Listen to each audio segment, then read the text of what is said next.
Gaya bahasa atau majas, yaitu pemanfaatan kekayaan bahasa, pemakaian ragam tertentu untuk memperoleh efek-efek tertentu yang membuat sebuah karya sastra semakin hidup. Keseluruhan ciri bahasa sekelompok penulisan sastra dan cara khas dalam menyampaikan pikiran dan perasaan baik secara lisan maupun tertulis. Ada 4 macam-macam gaya bahasa, yaitu gaya bahasa perbandingan, gaya bahasa pertentangan, gaya bahasa sindiran, dan gaya bahasa penegasan. Gaya bahasa yang pertama yaitu gaya bahasa perbandingan.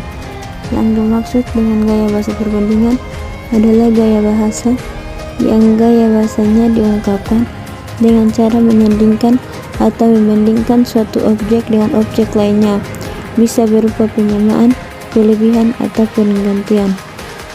Berikut ini adalah beberapa macam-macam gaya bahasa perbandingan, yaitu yang pertama, personifikasi adalah gaya bahasa yang digunakan untuk menggantikan fungsi benda mati yang dapat bersikap seperti manusia.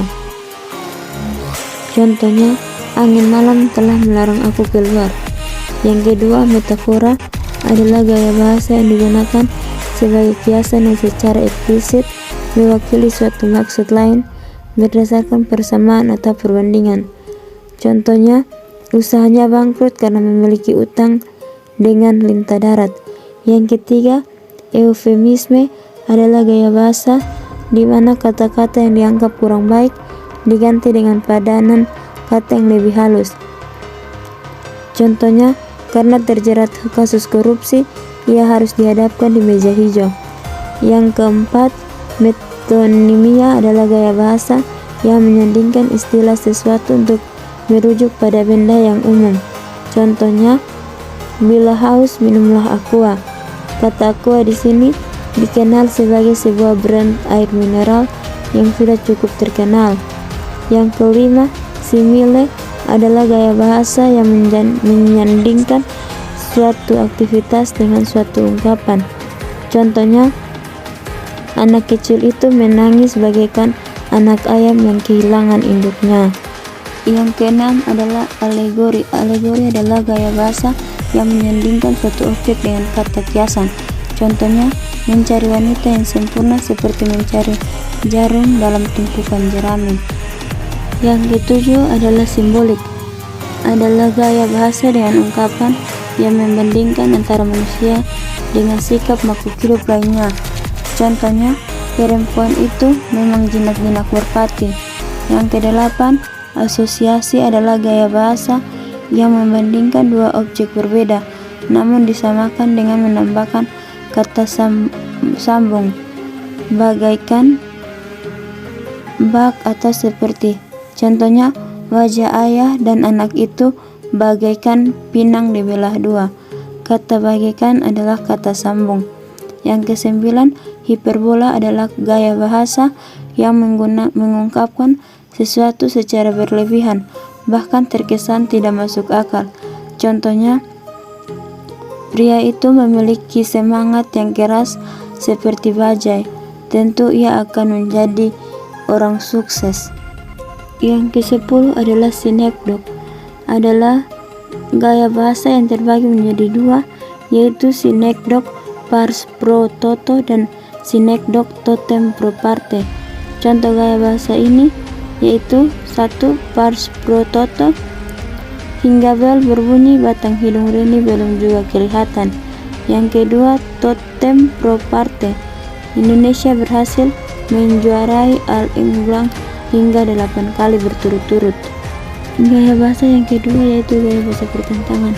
Yang dimaksud dengan gaya bahasa pertentangan adalah gaya bahasa dalam karya sastra yang menggunakan kata-kata kiasan di mana maksudnya berlawanan dengan arti sebenarnya. Berikut ini adalah beberapa macam gaya bahasa pertentangan, yaitu yang pertama, paradoks merupakan suatu gaya bahasa yang membandingkan situasi sebenarnya dengan situasi kebalikannya. Contohnya, di tengah keramaian itu aku merasa kesepian. Yang kedua, antitesis merupakan gaya bahasa yang memadukan dengan kata di mana memiliki arti yang saling bertentangan. Contohnya, orang akan menilai baik buruk diri kita dari sikap kita kepada mereka. Yang ketiga, kontradiksi interminus merupakan gaya bahasa yang menyangkal pernyataan yang disebut sebelumnya. Biasanya, gaya bahasa ini disertai dengan kata konjungsi, misalnya hanya saja atau kecuali. Contoh gaya bahasa kontradiksi interminus yaitu semua masyarakat semakin sejahtera kecuali mereka yang berada di perbatasan. Kata kecuali merupakan kata konjungsi. Yang keempat, litotes merupakan suatu ungkapan seperti merendahkan diri meskipun pada kenyataan sebenarnya justru sebaliknya. Contohnya, saya akan mampir ke gubuk kami yang sederhana ini. Kata rumah di sini disebut sebagai gubuk. Gaya bahasa yang ketiga yaitu gaya bahasa sindiran. Yang dimaksud dengan gaya bahasa sindiran adalah gaya bahasa yang menggunakan kata-kata kiasan dengan tujuan untuk memberikan ejekan atau sindiran bagi seseorang, baik perilakunya dan kondisinya. Berikut ini beberapa jenis gaya bahasa sindiran, yaitu yang pertama, sinisme adalah gaya bahasa di mana seseorang memberikan sindiran secara langsung kepada orang lain. Contohnya, kotor sekali kamarmu sampai debu-debu bertebaran di mana-mana. Yang kedua, sarkasme adalah gaya bahasa yang digunakan untuk menyindir orang lain dengan konotasi yang kasar. Contohnya, dasar tidak becus, kalau tidak bisa kerja, kamu hanya akan jadi sampah masyarakat.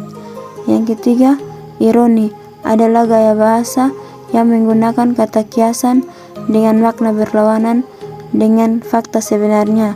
Contohnya, rapi sekali ruanganmu sampai aku kesulitan untuk duduk di sini. Gaya bahasa yang terakhir yaitu gaya bahasa penegasan. Yang dimaksud dengan gaya bahasa penegasan adalah gaya bahasa untuk menyatakan sesuatu secara tegas guna meningkatkan pemahaman dan kesan kepada pembaca atau pendengar.